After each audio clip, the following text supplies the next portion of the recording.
नमस्कार, आप देख रहे हैं एनडीटीवी एक्सप्लेनर तह की बात। मैं हूं सुशील बहुगुणा। पानी जिंदगी का दूसरा नाम है। बूंद बूंद पानी को तरस जाए तो तबाही, पानी बेहिसाब बरसने या बहने लगे तो तबाही। पहलगाम आतंकी हमले में 26 सैलानियों की मौत के बाद भारत ने सबसे पहला और सबसे बड़ा फैसला ये किया कि पाकिस्तान के साथ सिंधु नदी समझौता स्थगित कर दिया। उसके बाद से ही लगातार ये सवाल उठ रहा है कि क्या समझौता स्थगित करने के बाद भारत पानी के रास्ते पाकिस्तान को घुटने टेकने पर मजबूर कर सकता है? क्या उस पर निर्णायक दबाव बना सकता है? क्या पानी रोककर अक्सर पाकिस्तान को परेशान कर सकता है, या फिर पानी और मिट्टी अचानक छोड़कर पाकिस्तान के जो कैनाल सिस्टम है, उसकी नहरों का जो सिस्टम है, उसे नुकसान पहुंचा सकता है? एनडीटीवी एक्सप्लेनर में हम आज यही समझने की कोशिश करेंगे कि वस्तु स्थिति है क्या। जो हम तस्वीरें अब आपको दिखा रहे हैं, ये चिनाब नदी पर बने भारत के आखिरी बांध सलाल बांध की हैं, जिसके गेट 22 अप्रैल को खोलने पड़ गए। 22 अप्रैल यानी ठीक वही दिन जब पहलगाम में आतंकियों ने 26 सैलानियों की हत्याएं की। उसी दिन जम्मू कश्मीर के रियासी जिले में चिनाब पर बने सलाल बांध को खोला गया। हालांकि ये आतंकवादी घटना के बदले में की गई कार्रवाई नहीं थी, क्योंकि उस समय तक इतना जानकारी नहीं थी उस घटना की। ऐसा दरअसल इसलिए करना पड़ा क्योंकि उससे पहले के हफ्ते में जम्मू कश्मीर में भारी और लगातार बारिश हुई और उससे चिनाब नदी में पानी काफ़ी बढ़ गया था। जम्मू कश्मीर के रामबन में बारिश से सबसे ज़्यादा नुकसान हुआ था। बारिश का ये पानी चिनाब नदी के रास्ते आगे बढ़ा और सलाल हाइड्रो इलेक्ट्रिक प्रोजेक्ट के बांध पर दबाव बढ़ाता गया।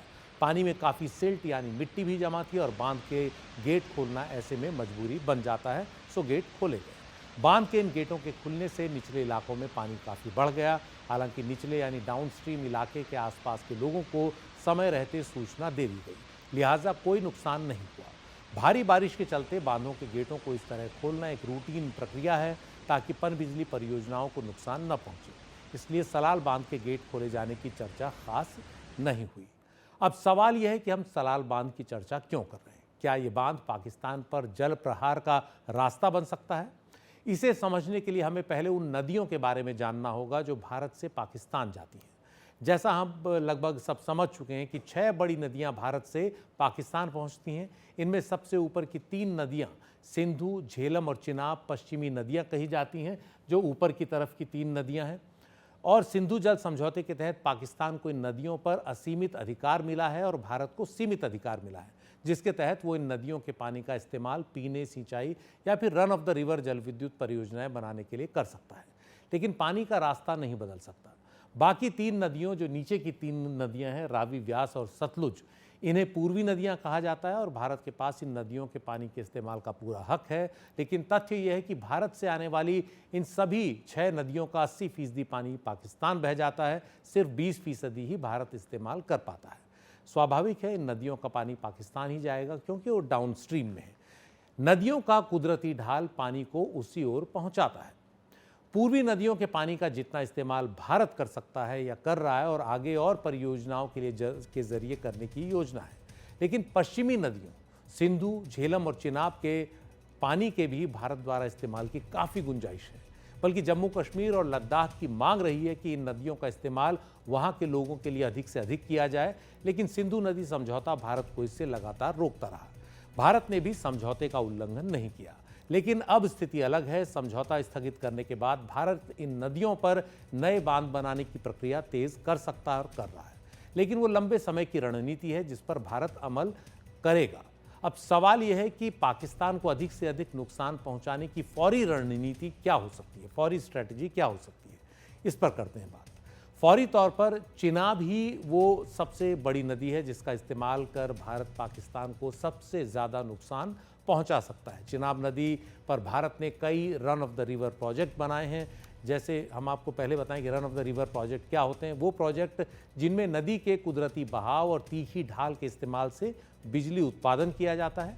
इनमें परंपरागत हाइड्रो पावर प्रोजेक्ट्स की तरह बड़े पैमाने पर पानी का भंडारण नहीं किया जाता, यानी रिजर्वॉयर नहीं बनाए जाते। नदी के पानी के हिस्से को नहर या सुरंग में मोड़ा जाता है और फिर ऊंचाई से टरबाइंस पर गिराकर बिजली बनाई जाती है और ये पानी बिजली बनाने के बाद वापस मुख्य धारा में जुड़ जाता है, यानी जितना पानी पीछे से आता है उतना पानी बांध से आगे निकल जाता है।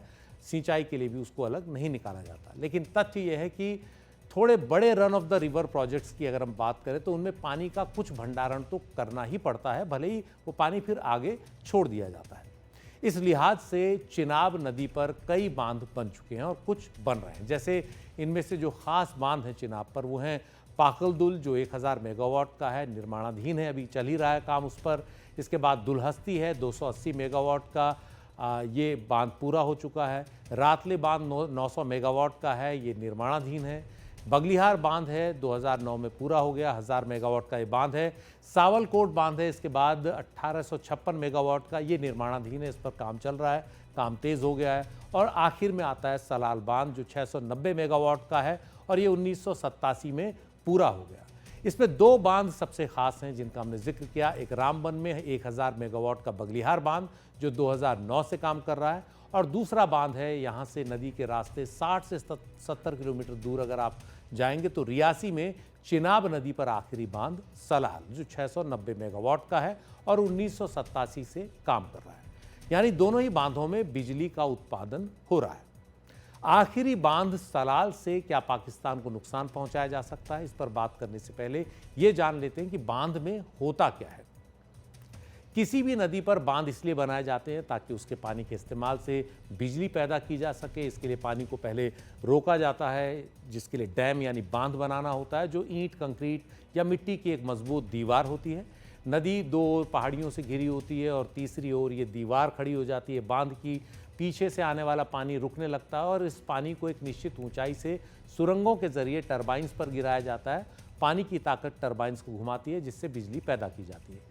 नदियों से जो पानी आता है उसमें जो पानी कई बार बढ़ जाता है, खासतौर पर बरसात के समय में, तो वो स्पिलवे से सुरक्षित निकाल दिया जाता है ताकि बांध का दबाव कम किया जा सके।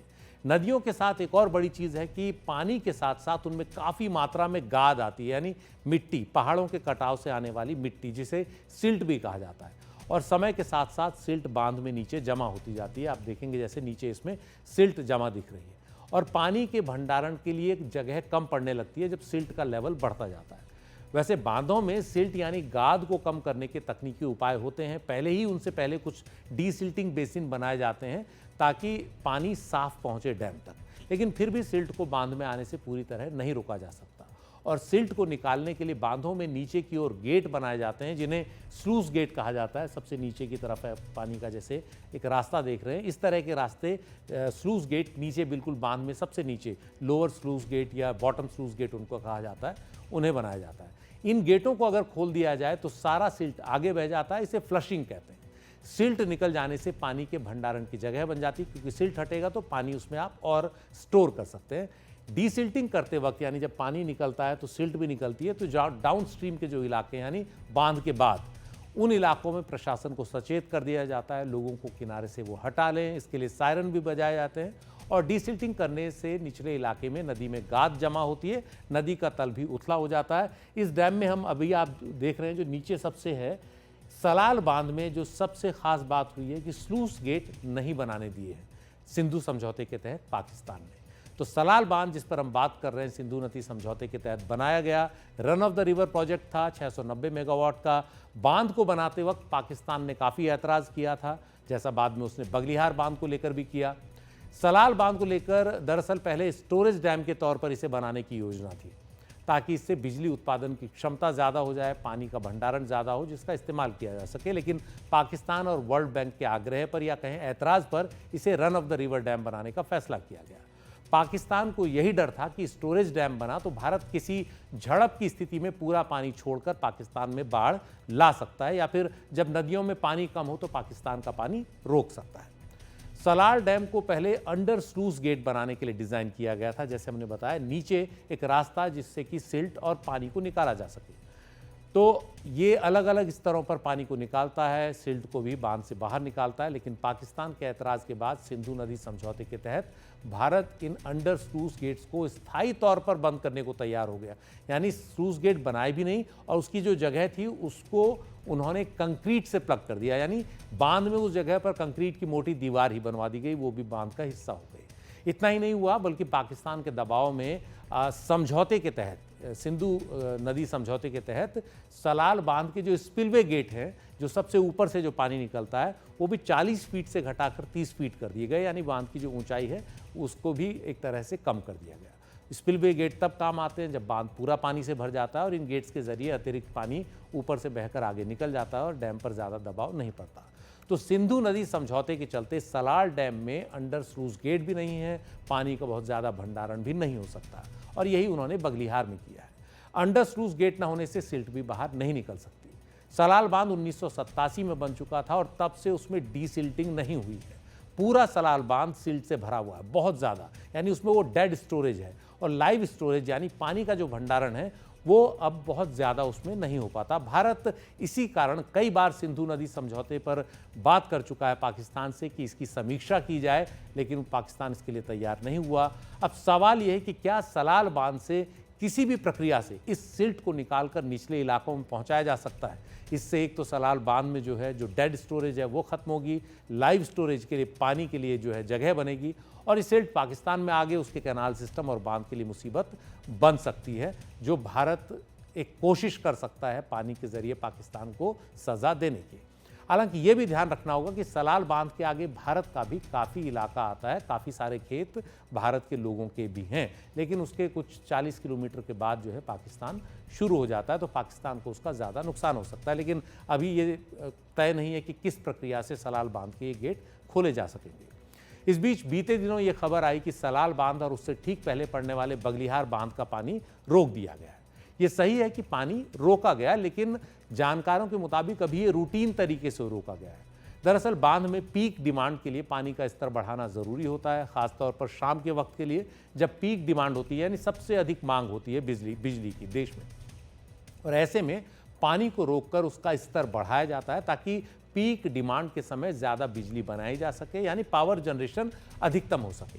गर्मियों में पीक डिमांड शाम को 7 बजे से रात 9 बजे तक होता है, और जो लोड डिस्पैच सेंटर है उसके शेड्यूल के मुताबिक ये सारा काम होता है। पहले से तय होता है कि कब इसकी क्या प्रक्रिया होगी, किस समय पीक डिमांड होगी और पानी किस हिसाब से भरा जाए। वैसे भी जानकारों के मुताबिक अगर पानी रोका भी जाएगा तो भी एक स्तर तक ही रोका जा सकता है, क्योंकि चिनाब पर हमारे बांधों को बड़ी स्टोरेज के लिए नहीं बनाया गया। चिनाब पर 1000 मेगावाट का पाकल दुल और 1856 मेगावाट का सावलकोट पावर प्रोजेक्ट है, जिन पर काम चल रहा है। अभी इनके पूरा होने में समय है, इन पर काम निश्चित ही तेज़ होगा। इन्हें अभी तक रन ऑफ द रिवर के तौर पर बनाने की तैयारी थी, लेकिन अब ये तय है कि इनमें पानी के जो भंडारण की क्षमता है वो बढ़ाई जाएगी, ताकि ऐसे मौके पर वो काम आए। अब देखना है कि इन हालात में भारत किस तरह पाकिस्तान को अधिक से अधिक नुकसान पहुंचा सकता है। जो लिमिटेशंस हैं वो हमने आपको बताई। सवाल यह है कि क्या भारत अपने बांधों में, खास तौर पर चिनाब और झेलम पर बने बांधों में, पानी को सिलसिलेवार रोककर पाकिस्तान में पानी की किल्लत पैदा कर सकता है? क्या भारत अपने बांधों में रुके पानी को सिलसिलेवार अचानक छोड़कर सभी बांधों के साथ इन टैंडम जिसको बोलते हैं, एक सिंक्रोनाइज तरीके से अचानक पानी छोड़कर पाकिस्तान को नुकसान पहुंचा सकता है? क्या भारत अपने बांधों से सिलसिलेवार डीसिल्टिंग का काम शुरू कर सकता है, क्योंकि सभी बांधों में जो है सिल्टेशन काफ़ी ज़्यादा हो गया है। तो अगर ये डीसिल्टिंग हो एक के बाद एक, तो क्या इससे पाकिस्तान की नदियों में सिल्ट बढ़ा सकता है भारत? क्या ये भी एक तरीका है पाकिस्तान को नुकसान पहुंचाने का? क्या भारत पश्चिमी नदियों का पानी दूसरी नदियों की ओर मोड़ सकता है, कैनाल बनाकर, एक तरह से नहरें बनाकर, ताकि पाकिस्तान जाने वाला पानी कम किया जा सके? ये वो सारे सवाल हैं जिनके जो जवाब हैं वो जो टेक्नोलॉजी से जुड़े लोग हैं, हाइड्रोलॉजी से जुड़े लोग हैं, वो बेहतर दे पाएंगे। लेकिन भारत की निश्चित ही कोशिश होगी कि इन सवालों के जवाब कुछ हों, ताकि पाकिस्तान को सज़ा इस तरह से दी जा सके। फिलहाल पाकिस्तान के साथ भारत जो है इन सभी 6 नदियों के बहाव से जुड़ा आंकड़ा साझा नहीं कर रहा है, यानी डेटा शेयरिंग भारत ने बंद कर दी है। इससे पाकिस्तान को अपनी आने वाली रणनीति बनाने में दिक्कत होगी, उन्हें जानने में दिक्कत होगी कि कब ऊपर से ज़्यादा पानी छोड़ा जा रहा है या कब ऊपर पानी रोक दिया जाएगा, और उसी हिसाब से वो नीचे भी कोई अपनी तैयारियां नहीं कर पाएंगे। लेकिन भारत इतने से ही संतुष्ट होने वाला नहीं है। वैसे भी भारत सिंधु नदी समझौते से पहले से ही संतुष्ट नहीं था, और मौजूदा विदेश सचिव विक्रम मिस्री के डिप्टी नेशनल सिक्योरिटी एडवाइज़र रहते भारत पाकिस्तान को 2 साल पहले इसकी समीक्षा के लिए नोटिस दे चुका था। भारत की ओर से जनवरी 2023 और सितंबर 2024 में 2 बार सिंधु नदी समझौते की समीक्षा के नोटिस दिए गए, और पाकिस्तान की तरफ से कोई जवाब नहीं आया। अब ये समझौता स्थगित हो गया है, तो अब भारत की आगे की रणनीति क्या हो सकती है? तो ये तमाम सवाल हैं जिन पर जानकार विचार कर रहे हैं और इसी पर हमारे वरिष्ठ सहयोगी हिमांशु शेखर मिश्रा ने बात की सिंधु नदी समझौते के टेक्निकल कंसल्टेंट और पूर्व कमिश्नर A.K. बजाज से। पाकिस्तान में जो खरीफ सीज़न है वो आमतौर पर अप्रैल में शुरू होता है और जो मानसून है दक्षिण पश्चिम मानसून वो भी पाकिस्तान की अर्थव्यवस्था के लिए बहुत महत्वपूर्ण होता है और जून के अंत तक पहुंचता है पाकिस्तान। तो आपको लगता है कि जब भारत अपने इस्तेमाल के लिए ज़्यादा पानी स्टोर करने लगेगा या डाइवर्ट करने लगेगा तो इससे निश्चित तौर पर पाकिस्तान की जो अर्थव्यवस्था है, विशेषकर कृषि अर्थव्यवस्था है, उस पर बुरा असर पड़ने वाला है? हाँ, ये आज इमीडिएटली अभी तो नहीं पड़ सकता क्योंकि अभी तक हमारे पास स्टोरेज नहीं है, बट इवेंचुअली ज़रूर होगा ये, क्योंकि पाकिस्तान की एग्रेरियन इकॉनमी जो है उसमें से 85% जो है वो सिर्फ इस पे इंडस बेसिन पे ही डिपेंडेंट है, पानी के इंडस बेसिन के पानी पे। तो वो हम जितना भी रिस्ट्रिक्ट कर पाएंगे पानी और अपने यूटिलाइजेशन के लिए उसको वेस्टर्न रिवर से डाइवर्ट कर सकेंगे टुवर्ड द ईस्टर्न रिवर्स, तो उतना पाकिस्तान को पानी कम जाएगा। तो उनको मुश्किलें तो आने वाली हैं आगे कुछ सालों में, आने वाले सालों में। इंडस वाटर ट्रीटी के तहत भारत के की ये भी बाध्यता थी कि वो फ्लड सिचुएशन के बारे में पाकिस्तान को अलर्ट करे, water storage level, flow of water के बारे में डाटा शेयर करे, लेकिन अब वो बाध्यता ख़त्म हो गई है। तो जो मानसून सीज़न अभी शुरू होने वाला है जून में, जून अंत तक पाकिस्तान में शुरू होता है, तो भारत के पास अब कोई बाध्यता नहीं होगी कि अगर पानी में स्तर बढ़ता है इन वेस्टर्न रिवर्स में तो उसकी कोई सूचना पाकिस्तान को दे, तो इससे भी पाकिस्तान की मुश्किल बढ़ने वाली है मानसून सीज़न में। हाँ, सिर्फ मानसून सीज़न में ही नहीं, हम लोग डाटा जो है बाकी पूरे साल भर में भी डाटा शेयर करते थे पाकिस्तान के साथ, जो कि उनको अपने प्रोजेक्ट्स प्लान करने के लिए यूजेज में लाता था।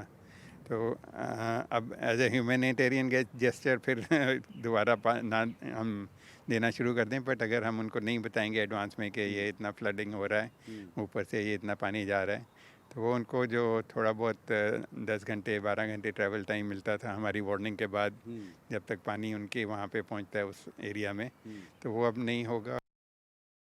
भारत द्वारा सिंधु नदी समझौते को स्थगित करने और इसके जरिए फिर पाकिस्तान को सबक सिखाने की जो बात चल रही है, सबके बीच कई जानकार ये कह रहे हैं कि ब्रह्मपुत्र नदी के जरिए चीन भी भारत को परेशान कर सकता है। दरअसल चीन दुनिया के सबसे बड़े 3 गॉर्जेस डैम से भी 3 गुना बड़ा बांध ब्रह्मपुत्र नदी पर बनाने जा रहा है, जो भारत के लिए चिंता की एक नई और बड़ी वजह बन रहा है। ब्रह्मपुत्र नदी जो चीन के स्वायत्त शासी तिब्बत प्रांत में मानसरोवर झील के करीब चेमा युंगडुंग ग्लेशियर से निकलती है, उसे चीन में यारलुंग सांगपो कहा जाता है। इस नदी पर चीन पहले ही कई बड़े बांध बना चुका है। अब दुनिया का सबसे बड़ा बांध बनाने की यहाँ तैयारी है। कुल मिलाकर करीब 2900 किलोमीटर लंबी यारलुंग सांगपो नदी हिमालय के उस पार तिब्बत के पठार पर 2057 किलोमीटर दूर तक पश्चिम की ओर बहती है और उसके बाद अरुणाचल प्रदेश से होकर भारत में प्रवेश करती है। भारत के बाद ये बांग्लादेश जाती है और फिर बंगाल की खाड़ी में मिल जाती है। लेकिन भारत में प्रवेश से ठीक पहले ये नदी एक तीव्र यू टर्न लेती है। जो हम इलाका आपको दिखा रहे हैं, यही वो इलाका है जहां चीन दुनिया का सबसे बड़ा हाइड्रो पावर डैम बनाने जा रहा है, जिसे ग्रेट बेंड डैम भी कहा जाता है इस मोड़ की वजह से। ब्रह्मपुत्र नदी पर बनने वाले दुनिया के सबसे बड़े बांध से भारत में भी चिंता पैदा हो गई है। आशंका जताई जा रही है कि इससे चीन ब्रह्मपुत्र के पानी पर नियंत्रण कर सकेगा, बांध के बड़े जलाशय में अपनी ज़रूरत के मुताबिक पानी रोक सकेगा और ज़रूरत के हिसाब से छोड़ सकेगा। अगर कभी चीन अचानक पानी छोड़ दे तो भारत में ब्रह्मपुत्र के आसपास के इलाकों में बाढ़ आ सकती है। चीन के साथ विश्वास की कमी ऐसी चिंताओं को और बढ़ाती है। बरसात के दिनों में ब्रह्मपुत्र वैसे ही हम सब जानते हैं कितनी विकराल उठती है, तो ये बांध ब्रह्मपुत्र नदी के जो पूरे इकोसिस्टम है उसको प्रभावित करेगा। उसमें रहने वाले जलीय जीव जंतुओं पर इसका असर पड़ना तय है, लेकिन चीन को इस सबसे कोई फर्क पड़ता नहीं। भारत में ब्रह्मपुत्र नदी 6 राज्यों अरुणाचल प्रदेश, असम, नागालैंड, मेघालय, सिक्किम और पश्चिम बंगाल से होकर बहती है। केंद्र सरकार के साथ इन राज्यों की सरकारें भी चीन में बन रहे बांध को लेकर चिंता जता रही हैं। भारत सरकार ने इस सिलसिले में चीन को अपनी चिंता बता दी है। चीन ने इस पर अपनी सफाई भी दी है, लेकिन उसकी सफाई जो भी हो, इतने बड़े पैमाने पर बांध के बनने से पर्यावरण पर जो असर है उसको नकारा नहीं जा सकता। लेकिन एक सवाल यह है कि चीन भारत का कितना पानी रोक सकता है। सेंट्रल वाटर कमीशन के मुताबिक ब्रह्मपुत्र नदी में 60% पानी भारत से आता है और 40% पानी तिब्बत से। भारत में ब्रह्मपुत्र जिन इलाकों से होकर बहती है वो बारिश के लिहाज से काफ़ी समृद्ध है, बहुत बड़ा कैचमेंट एरिया है। इसके बावजूद अगर नदी ऊपरी इलाके में सूखती है चीन के डैम की वजह से, तो निचले इलाके पर उसके इकोसिस्टम पर फर्क तो पड़ेगा ही। एक और बड़ी चिंता यह है कि चीन अगर अचानक से अपने इतने बड़े बांध से पानी छोड़ दे तो भारत में ब्रह्मपुत्र के आसपास के इलाकों में भयानक बाढ़ आ सकती है। यही वजह है कि कुछ लोग इसे चीन का वाटर बम भी बता रहे हैं। जानकारों के मुताबिक चीन कभी ऐसा न कर पाए, इससे निपटने के लिए भारत को भी बांध बनाना होगा और अरुणाचल के अपर सियांग जिले में देश का सबसे बड़ा बांध बनाने की तैयारी भारत कर रहा है। यही सब देखते हुए अनुमान के मुताबिक करीब 11,000 मेगावाट के इस बांध के जलाशय में मानसून के दिनों में करीब 9 अरब घन मीटर पानी स्टोर किया जा सकेगा। इससे पीने के पानी और सिंचाई की ज़रूरतें भी पूरी होंगी। हालांकि पर्यावरण के लिहाज से इतने संवेदनशील इलाके में बांध बनाने का भी विरोध तेज हो रहा है, क्योंकि बड़े बांध पर्यावरण के साथ खिलवाड़ तो होते ही हैं। लेकिन अब यहाँ पर सामरिक मामला है तो भारत को भी कुछ करना होगा। अब देखना है कि इस मामले में भारत किस दिशा में बढ़ता है, कितनी तेजी से बढ़ता है और कैसे इस आने वाले संकट का या आने वाली समस्या का समाधान करता है। एनडीटीवी एक्सप्लेनर में आज इतना ही। नमस्कार।